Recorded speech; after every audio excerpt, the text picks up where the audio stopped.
Authorities نے Deosai national park میں camping, گلیمپنگ اور سیزنل ہوٹلز پر پابندی لگا دی ہے۔ جی ہاں، دیوسائی جو 4114 میٹر کی بلندی پر واقع ہے، جہاں کیمپنگ کے دوران سنگر قرۃ العین بلوچ پر براؤن بیئر نے حملہ بھی کیا تھا۔ یہ فیصلہ صرف ٹورزم کو کنٹرول کرنے کے لیے نہیں، بلکہ دیوسائی کے انوائرمنٹ اور وائلڈ لائف کو لانگ ٹرم کے طور پر پروٹیکٹ کرنے کے لیے لیا گیا ہے۔ اس سے پہلے دیوسائی کے مقامات پر سیزنل کیمپس اور ٹینٹ ہوٹلز قائم تھے، جن میں بڑا پانی، کالا پانی اور سوسر لیک جیسے مقامات شامل تھے۔ سمر سیزن کے دوران یہاں پر لارج اسکیل پر کیمپنگ ہوتی تھی، جہاں جنریٹر کا استعمال، کوکنگ ویسٹ اور پلاسٹک جیسے مسائل دھیرے دھیرے بڑھ رہے تھے۔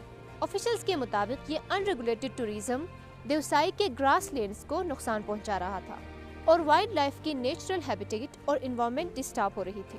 ایکسپرٹس کے مطابق دیوسائی جیسے پارک جہاں ہمالیین براؤن بیئر کا کرٹیکل ہیبیٹیٹ ہے، وہاں بڑھتا ہوا human pressure long term conservation کے لیے خطرہ بن چکا تھا۔ اس کانٹیکس میں یہ سوال اٹھتا ہے کہ دنیا کے دوسرے نیشنل پارکس میں اس طرح کے چیلنجز کو کس طرح ہینڈل کرتے ہیں۔ گلوبل لیول پر دیکھا جائے تو زیادہ تر کنزرویشن پارکس میں اوپن اور ان ریگولیٹڈ کیمپنگز الاؤ نہیں ہوتی۔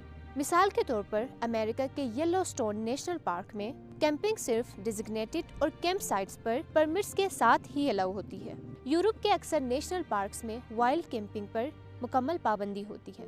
اسی طرح جاپان اور نیوزی لینڈ میں بھی کیمپنگ صرف ریگولیٹڈ اور لمیٹڈ ایریا تک محدود ہوتی ہے، جہاں اسٹرکٹ رولز فالو کرنا لازمی ہوتا ہے۔ ایکسپرٹس کے مطابق اصل مسئلہ صرف کیمپنگ کا نہیں، بلکہ ان کمرشل گلیمپنگ اور ہوٹل سیٹ اپ کا ہوتا ہے جو بنا کیپیسٹی کے فریجائل ایکو سسٹم میں قائم ہو جاتا ہے۔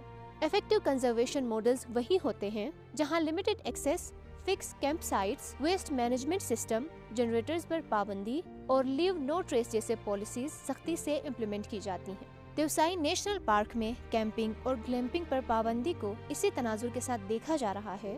دنیا بھر کے تجربات یہ بتاتی ہیں کہ یا تو ٹورزم کو سخت رولز کے ساتھ ریگولیٹ کیا جائے یا پھر ایسے نازک ایکو سسٹمز کو رسک دیا جائے۔ دیوسائی کے لیے فی الحال اتھارٹیز نے کنزرویشن کو پرائیورٹی دینے کا فیصلہ کیا ہے تاکہ یہ لینڈسکیپ نہ صرف آنے والے نسلوں کے لیے محفوظ رہ سکے، بلکہ یہاں موجود وائلڈ لائف بھی سروائیو کر سکے۔